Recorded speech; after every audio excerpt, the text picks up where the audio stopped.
नमस्कार, आप देख रहे हैं महानगर डायरी। आज बात करेंगे ग्वालियर के एलिवेटेड रोड के बारे में। स्वर्णरेखा नदी के ऊपर बन रही ये एलिवेटेड रोड शहर के ट्रैफिक को कम करने के लिए ड्रीम प्रोजेक्ट है। इससे न सिर्फ ग्वालियर को फायदा मिलेगा बल्कि आसपास के जिलों से कनेक्टिविटी से भी सुधार आएगा। चलिए आपको ले चलते हैं ग्वालियर के उसी एलिवेटेड रोड के सफर पर।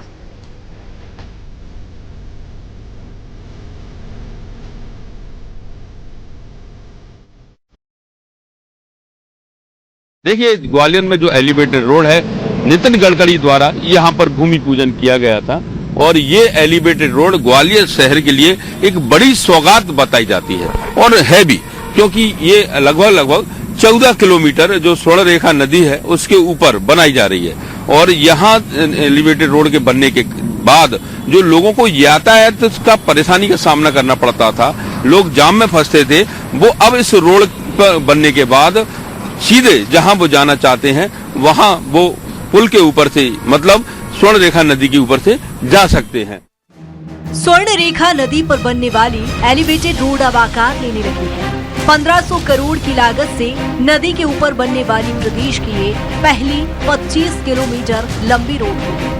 इसके पहले चरण में ट्रिपल ITM से लक्ष्मीबाई समाधि तक 6.5 किलोमीटर में काम इस समय चल रहा है, जो कि लगभग 70% पूरा हो गया है। इसमें अब कुछ जगह ज्वाइंट बाकी है।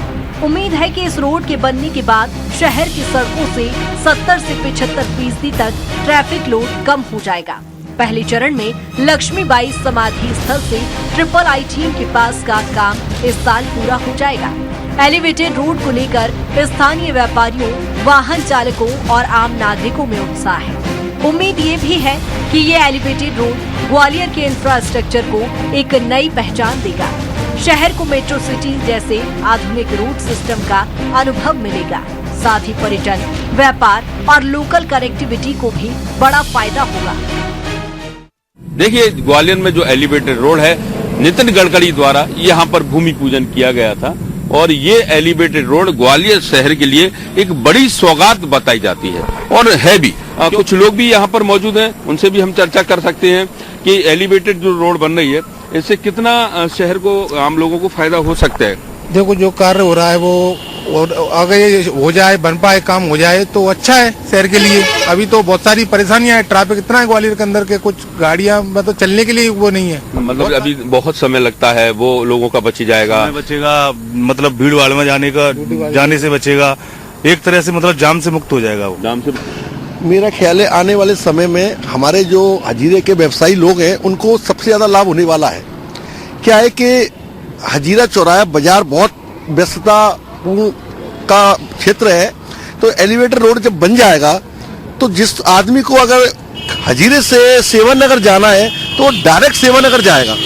तो जो आधी से ज्यादा वाहनों की संख्या कम होगी, जिससे व्यापारियों को सबसे ज्यादा लाभ होने वाला है और रोड सुगम और स्वस्थ बनने वाली है। तो एक बड़ी योजना कह सकते हैं, इसको कह सकते हैं। हाँ, काफी बड़ी योजना है ये, मोदी जी की मेहरबानी से। और पहले काफी घुमाव लेके, जैसे अपन को फूलबाग जाना था तो उसमें 3-4 किलोमीटर का जो राउंड था वो 1 किलोमीटर में कवर होगा। जाम में भी फंसते थे और जाम में भी फंसते थे। ट्रैफिक में भी काफी सुधार आएगा इससे और काफी फायदे हैं पब्लिक को। जैसा कि एलिवेटेड के बारे में आपने बात की, तो सबसे पहले ये जानना जरूरी होगा एलिवेटेड की जरूरत क्यों पड़ी। एक्चुअल क्या है कि जब ट्रैफिक ज्यादा बढ़ा, जनसंख्या बढ़ी, गाड़ियों की तादाद ज्यादा बढ़ी, तो इसकी जरूरत सबसे ज्यादा महसूस हुई कि आखिर इसके यहाँ के जो ट्रैफिक है उसको कैसे कंट्रोल किया जाए। तो यहाँ के जो क्षेत्रीय विधायक है प्रद्युम्न सिंह तोमर, उनको एक विचार आया कि हमारे यहाँ अगर आप देख रहे हैं पीछे स्वर्ण रेखा एक नदी थी बहुत पुरानी, जो कि अब सिर्फ बरसात में कभी कभार उसमें कीचड़ वाला पानी आता है, उसका किसी प्रकार का कोई उपयोग नहीं था। तो प्रद्युम्न सिंह तोमर जी के दिमाग में आया कि इसका उपयोग क्या किया जाए और ये ट्रैफिक का कंट्रोल कैसा हो। तो उनके दिमाग में आया क्यों ना इसके ऊपर एलिवेटेड रोड बनाया जाए। तो इस पूरे प्रोजेक्ट को लेकर श्रीमती ज्योतिराज सिंधिया जी के पास उन्होंने बात की सारी चीज, तो उसमें सभी लोगों ने मिलकर, भारतीय जनता पार्टी के सारे लोगों ने मिलकर इस प्रोजेक्ट को ग्वालियर में लाए। ये लगभग 6 किलोमीटर का पूरा हमारे जलालपुर से लेके ये हमारा स्वर्ण रेखा जो फूलबाग है वहां तक जाएगा, लगभग 6 किलोमीटर का है। इसमें 3 जगह लूप दिए जा रहे हैं चढ़ने उतरने के। एक जलालपुर पे है, एक हमारे 4 शहर के नाके वाले ट्रैफिक को कंट्रोल करेगा जो कि वहाँ सोना गार्डन के पास है, एक हमारे यहाँ हजीरे के पास है और एक जाएगा हमारा रमठापुरा, 4 जगह लूप है, इसमें 7 चढ़ने के और 6 उतरने के बनाए जाएंगे। इसका फायदा ये होगा, किसी को जलालपुर वाले को अगर पड़ाव फूलबाग जाना है तो वो अभी ट्रैफिक 4 सेकंड आके हजीरा होते हुए जाता है, उसको बहुत परेशानी होती है। अब वो वहां से सीधा एलिवेटेड उतरेगा, सीधा फूलबाग पहुंचेगा, उसका समय बचेगा। यहाँ के व्यापारियों को दिक्कत ये होती है कि छोटा ये बाजार है, यहाँ जनसंख्या ज्यादा है, किसी ग्राहक को किसी दुकान पे सामान लेना है, वो बेचारा बाइक लेके अपने परिवार साथ खड़ा है, और उधर पीछे 4 व्हीलर वाले जिनको उस जगह आना नहीं था, पर मजबूरी थी, उनका ऑप्शन नहीं था, तो वो वहाँ हॉर्न दे रहे हैं, तो व्यापारी बेचारे परेशान, वहाँ ग्राहक नहीं खड़ा हो पा रहा। अब सुगमता ये रही कि जिसको हजीरे क्षेत्रों सामग्री खरीदनी है, हजीरे क्षेत्र आना है, वो आएगा पूरा, तो उनका व्यापार अच्छा चलेगा। और जिनको निकलना है, तो जिसको यहाँ गोले के मंदिर वाले को अगर साईं बाबा मंदिर सेवा नगर आना है, तो वो इस भीड़ से बचते सीधा निकल जाएगा। इधर का पूरा जितना डाइवर्ट, जितना पूरा क्षेत्र है, चाहे बौड़ापुर हो, चाहे यहाँ का कोटेश्वर मंदिर हो, घास मंडी हो, किले गेट हो, सेवा नगर, उनको अगर गोले के मंदिर जाना, भिंड जाना है, तो ट्रैफिक से बचेगा, सीधा वो निकल जाएगा। बचेंगे, क्या कहना चाहते हैं इसको? नहीं, ये योजना जो लाई गई है एलिवेटेड रोड की, वो बहुत अच्छी है, क्योंकि ये ग्वालियर शहर बहुत पुराना शहर है और रोडें बहुत छोटी है और ट्रैफिक तादाद से ज्यादा हो गया है। शाम को देखिए आप निकल नहीं पाते हैं रोडों पे, लोग बाग गाड़ियां जाम लगता है। अब ये इसके बनने से ये स्थिति हो जाएगी कि जिसको यहाँ जाना है, जैसे कि अपन को सीधा किलेगेट जाना है, तो हजीरा ना रुकते हुए सीधे एलिवेटेड होते हुए फायदा होने वाला है। इससे जनता को बहुत लाभ है, आम आदमी को इससे काफी लाभ मिलेगा कि ट्रैफिक से बचते हुए वो कहीं भी अपनी यात्रा सफल तरीके से कर सकता है। बिल्कुल, तो ये हुआ था, तो बाकायदा यहाँ पर जो कार्य का किस तरह से कार्य होना है, कौन से फेज में होना है, स्पष्ट तौर पे लिखा है कि ग्वालियर शहर के ट्रिपल ITM से जो कॉलेज है उसके पास से महारानी लक्ष्मीबाई प्रतिमा तक है। ये पहले फेज का जो कार्य है वो लगभग 70% हो चुका है और जल्दी ही ये खत्म हो जाएगा, तो कम से कम शुरुआत लोगों की हो जाएगी। दूसरा फेज पे अभी हालांकि बहुत धीमी गति से काम चल रहा है, लेकिन दूसरा फेज भी शुरू होगा। तकरीबन 14 किलोमीटर तक का ये जो ग्वालियर में पिछले कुछ साल से शहर के कई हिस्सों में लगने वाला जाम रोजमर्रा की समस्या बन चुका है। खासकर मुराद, सिटी सेंटर, कैंट और गोला का मंदिर क्षेत्र में पीक आवर के दौरान 20 से 30 मिनट का जाम आम बात हो चुकी है। एलिवेटेड रोड बनने के बाद ये समस्या काफी हद तक हल हो सकती है। मुख्य रूप से सड़क पर ट्रैफिक का दबाव 30 से 40% तक कम होगा। मुख्य चौराहों पर रुकावटें कम हो जाएगी। 2 बड़े इलाकों के बीच यात्रा में 15-20 मिनट बचेंगे। एम्बुलेंस और इमरजेंसी वाहन को तेज रास्ता मिलेगा। शहर में प्रदूषण के स्तर में कमी आएगी। सर्विस रोड और फुटपाथ से दुकानदारों और राहगीरों को आसानी होगी। भिंड, मुरैना, शिवपुरी, श्योपुर और दतिया जिले को जोड़ेगी। एलिवेटेड रोड का पहले चरण का काम 70% से ज्यादा पूरा हो चुका है। साथ ही दूसरे चरण का काम भी शुरू हो गया है, जिसमें लक्ष्मीबाई समाधि से गिरवाई पुलिस चौकी तक रोड बनेगी। इस इलाके में बनने वाली एलिवेटेड रोड जहां जहां से गुजरेगी, वहां पुराने निर्माणों को हटाया जाएगा। ऐसे में यहाँ रहने वाले लोग काफी परेशान हैं। उनका कहना है कि उनके पूर्वज यहाँ आए थे। ऐसे में यहाँ रहने वाले लोग काफी परेशान हैं। उनका कहना है कि उनके पूर्वज यहाँ रहते आए हैं। घर तोड़े जाने के बाद लोग कहाँ जाएंगे? ये तो मूलभूत समस्या थी कि एलिवेटेड रोड बनने के कारण लोगों को बेहद परेशानी का सामना करना पड़ रहा है। फूलबाग पे आपने देखा कि ट्रैफिक किस तरह से लगातार जाम की स्थिति बनी रहती है, धूल उड़ रही है, लोग काफी दिनों से परेशान है, जिस सुस्ती के हिसाब से ये काम चल रहा है। और साथ ही जो लोग हैं वो भी भयग्रस्त हैं जहां जहां से एलिवेटेड रोड निकल रही है। आप देख सकते हैं कि कुछ मकानों पर लाल निशान लगा गए बाकायदा। लोगों को ये बताया भी नहीं गया कि कितना मकान उनका जाएगा नहीं जाएगा। निशान लगाने से जो लोग हैं वो भयभीत हैं। उनका ये कहना है कि विकास होना चाहिए, वो विकास के खिलाफ नहीं है, लेकिन कम से कम विकास हो तो ऐसा ना हो कि विनाश भी उनके साथ हो, उनके मकान या उनके जो घरौंदे हैं वो टूटें। ये जो एलिवेटेड रोड बन रही है उसके बाद किस तरह की आपको लग रहा है कि यहाँ परेशानी आ सकती है, क्या है? यहाँ ऐसा लग रहा है कि जैसे कुछ मकानों को तोड़ा जा सकता है, लेकिन ये गलत है क्योंकि ये तो रिहायशी एरिया है और इस एलिवेटेड रोड को अपन पीछे से भी निकाला जा सकता है, काफ़ी जगह है। तो ये है कि इसके ऊपर थोड़ा सा एक्शन लिया जाए और जो भी यहाँ पे यदि प्रस्तावित है तो उसको दूसरी जगह से पीछे की तरफ से निकाला जाए, जैसे कि क्षति नहीं होगी, मकानों को क्षति नहीं पहुंचेगी। कुछ बताया भी नहीं गया, निशान लगा गए। हाँ, बस कुछ बताया नहीं गया और निशान लगा के चले गए हैं और बहुत ज्यादा भय है सभी लोगों में। आप बताइए कि जो एलिवेटेड रोड निकल रही है और ठीक है, विकास होना भी चाहिए, उसके फायदे भी हैं, लेकिन नुकसान की अगर हम बात करें पब्लिक को नुकसान नहीं होना चाहिए। किस तरह से आपको लग रहा है, क्या निशान लगा दिए तब? ये तो हमसे पूछा नहीं था, क्या है कि ये तो पता नहीं कब लगा के चले गए, हमें इस बारे में ज्ञान भी नहीं है। आप तो बरसों से यहाँ रह रहे हैं। हमें 100 साल से ज्यादा हो गए होंगे यहाँ पे रहते हुए। हाँ, लेकिन ऐसा बताया जा रहा है यहाँ से निकालेंगे तो ये हटा सकते हैं वो यहाँ से।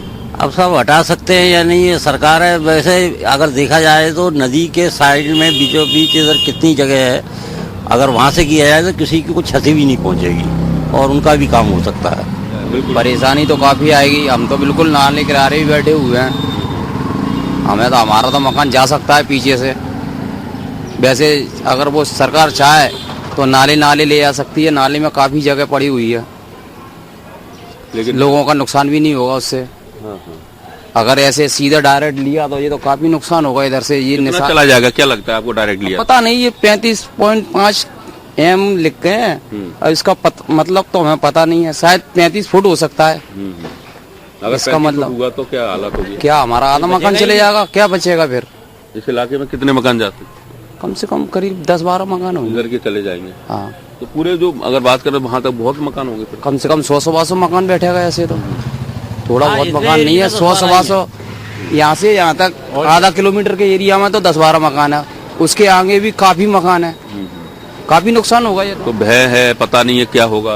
भाई साहब बचपन से डर के जी रहे हैं, जब से पैदा हुए जब से ही सुनते हुए आ रहे हैं कि साहब जी इसमें मकान टूटेंगे, नदी बनेगा, हवाई जहाज निकलेगा इसके ऊपर से। जो लोग हैं देखिए आपको यहाँ पर खड़े हुए हैं और भी हैं, जिस तरीके से इनसे भी चर्चा हम करते हैं कि वो एलिवेटेड रोड को लेकर जो अभी स्थिति बनी हुई है, लोग कह रहे हैं कि उनके मकान जा सकते हैं, दुकानें जा सकती हैं, व्यवसाय खत्म हो सकता है। बिल्कुल जा सकती हैं। इसमें शासन को ये देखना चाहिए कम से कम कुछ नहीं तो मुआवजा इनको मिले या कुछ ऐसा इनको अलर्ट करें, आपका इतना टाइम पीरियड है तो आप दूसरी जगह मैनेज कर लीजिए, या इसको हटाने का क्या कारण है। थोड़ा सा आगे मैं देख रहा हूँ जगह काफ़ी है, लोगों को परेशानी हो रही है, ये गरीब लोग हैं कहीं, इसमें वो कहाँ जाएंगे बताइए। तो बिल्कुल, लेकिन योजना ठीक है, लेकिन कम से कम ये व्यवस्था तो व्यवस्था कर दें, शासन उनको कोई मुआवजा दे दें या कुछ करें या कुछ ऐसे कोई अलर्ट करें। अब निशान लगा के जा रहे हैं, इनको कोई मालूम नहीं है कि इन लोगों को मैंने देखा है क्या हो सकता है कल को एकदम से अटैक हो गया इनके ऊपर, पूरा चले गए मकान इधर के, तो ये कहाँ जाएंगे? रास्ते में तो गरीब बैठेगा नहीं। ऐसा नहीं है कि केवल स्वर्णरेखा नदी के आसपास रहने वाले लोग ही इसको लेकर डरे हुए हैं, वो दुकानदार भी कम परेशान नहीं है जिनकी दुकानें रोड बनने के कारण हटा दी गयी। दुकानें टूट दी गई, 22 की 22 दुकानें तोड़ दी, परेशानी यही है और क्या है, ग्राहक अंदर आता नहीं है, परेशानी यही है। और जो मकानों को भी नोटिस, मकान का भी कोई पता नहीं और मकान का भी इतना नहीं मालूम अपने दुकानों को तो टूट, दुकानों का तो 22 दुकानें जो टूट गई हैं पूरी सारी दुकानें, और मंत्री साहब ने ये कहा है कि 10-10 हज़ार रुपये कलेक्टर साहब से दिलवाए हैं और उन्होंने कहा 30-30 हज़ार रुपये मैं और दिलवाऊंगा आपको दुकानों के लिए। और जो पीछे मंडी में शिफ्ट हो गई है हमारी दुकानें, 22 दुकानें। परेशानी कुछ नहीं सर, हमारी दुकानें यहाँ नहीं थी, 22 दुकानें टूट गई हैं सर, और पीछे शिफ्ट हो गई हैं दुकानें सर हमारी। दुकानें बन रही है सर पहले हमारी, और दुकानें क्या थोड़ी सर, दुकानें क्या सर हमारी दब गई हैं थोड़ी, वो थोड़ी ग्राहक कस्टमर नहीं आ रहा हम लोगों के पास, यही है सर। इस योजना से एक तरफ लोगों को परेशानी का सामना करना पड़ रहा है तो दूसरी ओर शहर के कई इलाकों में अव्यवस्थाएं भी झेलनी पड़ रही हैं। डाइवर्जन और बैरियर की वजह से ट्रैफिक जाम हो रहा है, दुकानदारों और व्यापार पर विपरीत प्रभाव पड़ रहा है। धूल और गंदगी से दुकानदार ग्राहक परेशान है। रोड बनाने के लिए कई पुराने पेड़ हटाने पड़ेंगे। रोड निर्माण के कारण गाड़ियों को कई किलोमीटर का फेर लगाना पड़ रहा है। शहर में कई तिराहे और चौराहों को तोड़ा जाना बाकी है। एलिवेटेड जो सबसे पहले महत्वपूर्ण आपको ये बात बता दूं मैं कि ये मध्य प्रदेश की सबसे बड़ी परियोजना है, मतलब ये सबसे लंबा फ्लाईओवर है जो ग्वालियर में निर्मित किया जा रहा है। और जो इसकी लंबाई है वो इसकी लंबाई 25 किलोमीटर है सारे लूप सहित, दोनों फेज़ मिला के, क्योंकि अब हम दोनों फेज़ मिला के ही बात करेंगे। तो ये स्टार्ट होगा AAATM कॉलेज से जो अपना मुरैना से ग्वालियर रोड पे पड़ता है, और जो समाप्त होगा ये गिरवई पे जाके होगा जो अपना शिवपुरी और भोड़ापुर वाली रोड पे पड़ता है। तो आप इससे समझ सकते हैं कि यह एक ऐसा फ्लाईओवर होगा जो इतनी बड़ी सिटी और प्राचीन सिटी है अपनी ग्वालियर, इसको, और अब डेवलप भी काफ़ी हो गई है, तो इसके एक छोर से दूसरे छोर तक आप पहुंच जाएंगे इस 25 किलोमीटर की यात्रा को तय करके।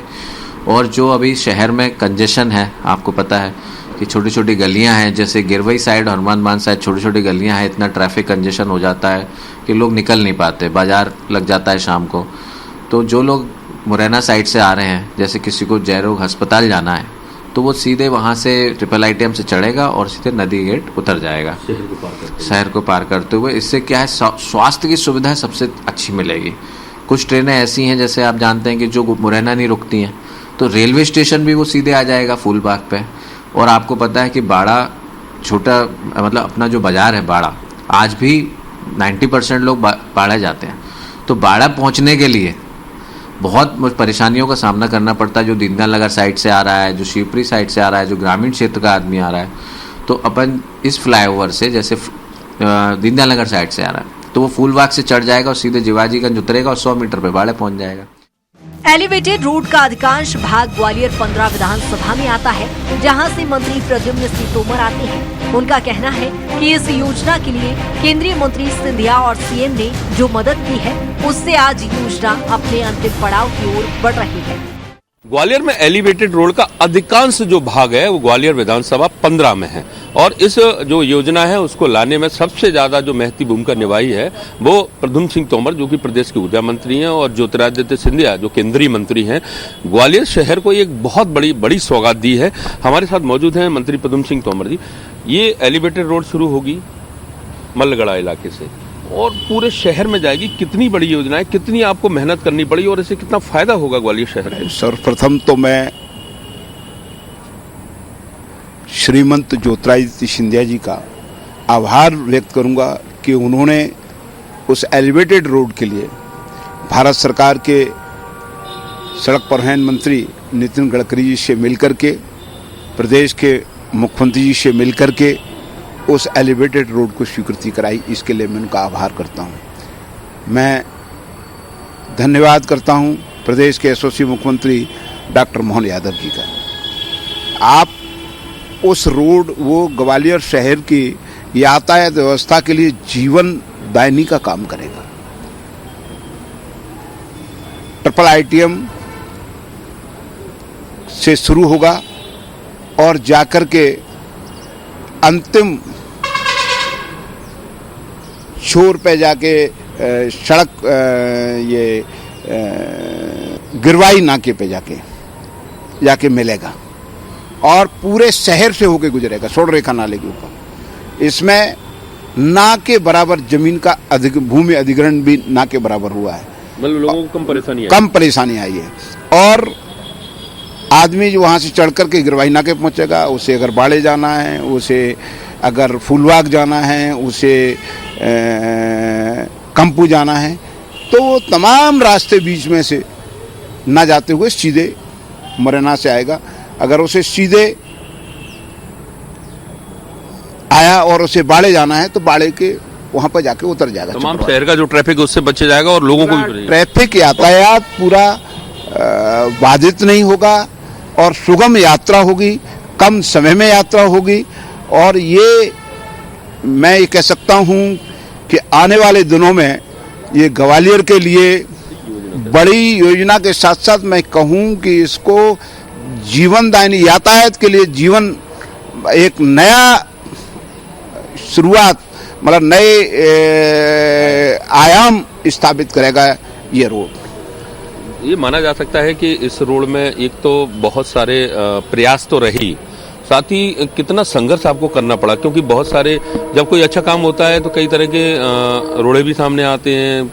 कई जगह ये होता है कि मेरा जो वोटर भी है लेकिन उसको समझाना भी है, वो कल को आपकी बात से दुखी ना हो, बहुत सारे लोगों को लाभ भी उससे होना है। तो ये कैसे समझ में बैठा पाए आप? देखिए, निश्चित रूप से हर काम में अगर कोई बीमारी हो जाए, बाल तोड़ा हो जाए तो उसका भी ऑपरेशन करता है, कठिनाई तो आती है। परंतु मैं ग्वालियर की जनता जनार्दन को प्रणाम करता हूं कि उन्होंने शहर के लिए यातायात व्यवस्था को ठीक करने के लिए अपना योगदान दिया है और मैं इसके लिए माननीय फिर आभार करूंगा माननीय नितिन गडकरी जी का, माननीय श्रीमती ज्योतिरादित्य सिंधिया जी का, प्रदेश के यशस्वी मुख्यमंत्री डॉक्टर मोहन यादव जी। ग्वालियर के एलिवेटेड रोड सिर्फ एक निर्माण परियोजना नहीं, बल्कि शहर के विकास का अहम मोड़ साबित होगी। आने वाले वर्षों में इसका लाभ लाखों लोगों को मिलेगा और ग्वालियर आधुनिक परिवहन सुविधा वाले शहरों की सूची में जरूर शामिल हो जाएगा। एलिवेटेड रोड वाकई एक बड़ी योजना है, लेकिन जिस तरीके से इसको लेकर धीमी गति से काम चल रहा है उससे बेहद परेशानी का सामना भी लोगों को करना पड़ रहा है। जगह जगह जहां तिराहे और चौराहे हैं वहां पर बैरिकेड्स लगा दिए गए हैं। बेहद धीमी गति से काम चल रहा है, लोगों को बहुत दूर से घूम फिर कर आना पड़ता है। जाम जैसी स्थिति बन रही है वर्तमान में। इसके अलावा जो खुदाई हो रही है उससे धूल उड़ रही है, लोग रास्ते में चलने में बेहद परेशान भी रहते हैं और इस पर लोगों की मांग है कि जल्दी ये काम हो जाए ताकि ये परेशानी से भी निजात मिल सके। क्या मानते हैं कि एलिवेटेड रोड बाकी योजना तो अच्छी है, लेकिन रोड योजना काफ़ी अच्छी है, शहर के सौंदर्यीकरण के लिए भी अच्छी है, लेकिन इसका जो कार्य है वो काफ़ी धीमी गति से चल रहा है। इसको थोड़ा फास्ट चले तो पब्लिक को भी थोड़ी राहत मिले। अभी क्या परेशानी आती होगी देखा? अभी ये धूल ज़्यादा उड़ रही है, थोड़ा सा ट्रैफिक डाइवर्ट करते हैं तो उधर स्पेस कम रह रहा है, ये भी थोड़ी सी प्रॉब्लम चल रही है। बिल्कुल, तो लोगों का ये कहना है कि अभी धूल बहुत उड़ती है और उन्हें परेशानी का सामना भी करना पड़ता है, घूम फिर कर उन्हें आना पड़ता है और जैसे वाहन चालक हैं इनको भी बेहद परेशानी आती है। अभी एक तरफ की रोड चालू है, रोड बन रही है, कितनी परेशानी आ रही है आप लोगों को? अभी परेशानी आ रही है बाबूजी, और जाम हो जाता है, जगह जगह जाम हो जाता है, काफी जाम हो जाता है। कितना घूम के आना पड़ता है? पूरा घूम के आना पड़ता है, बहुत घूम के आना पड़ता है। हाँ, घूमकर लोगों को भी आना पड़ता है। इनका कहना है कि काफी जाम जैसी स्थिति यहाँ पर बन जाती है और एक ही मार्ग है जहाँ से लोग आते हैं और यहीं से लोगों का आने जाने का जो सिलसिला है वो जारी है। जैसे रिक्शा वाला है, इससे भी हम बात करेंगे। अभी एलिवेटेड रोड जो बन रही है, कितना घूम के आना पड़ रहा है आपको? कितना घूम के? सर बहुत घूम के आना पड़ रहा है, उतना इतना चक्कर खाना पड़ रहा है, इतनी रास्ता खराब है कि पूछो मत ही, बहुत ही जाना। जाम में भी फंस जाते हैं? हाँ, जाम में फंस जाते हैं सर, इतनी आधे घंटे के लिए खड़े वहाँ पे जाना पड़ता है खड़े। कितना घूमना पड़ रहा है? कम से कम 2 किलोमीटर तो घूमना पड़ रहा है। क्या मानते हैं, जल्दी होना चाहिए सर? हाँ, लोगों का भी कहना है कि जल्दी इस पर काम शुरू होना चाहिए। बहरहाल एलिवेटेड रोड एक बड़ी योजना है, बस जरूरत है कि एक तो ये समय पर पूरी हो जाए ताकि आने वाले समय में लोगों के लिए, खास करके ग्वालियर शहर के लिए ये वरदान साबित होगी। बहुत वर्षों तक यातायात की जो समस्या है उससे निजात मिलेगी और बाहर से आने वाले लोगों को भी एक तरह से कह सकते हैं वरदान में ये साबित ये योजना होने वाली है। एलिवेटेड रोड के बन जाने के बाद शहर में ट्रैफिक की समस्या से तो निजात मिलेगी, इसके अलावा लोगों को भी बड़ी राहत मिलेगी। वो कहीं भी किसी भी इलाके से जा सकते हैं। कैमरामैन विजय आगे के साथ ग्वालियर से स्वराज के लिए विनोद शर्मा।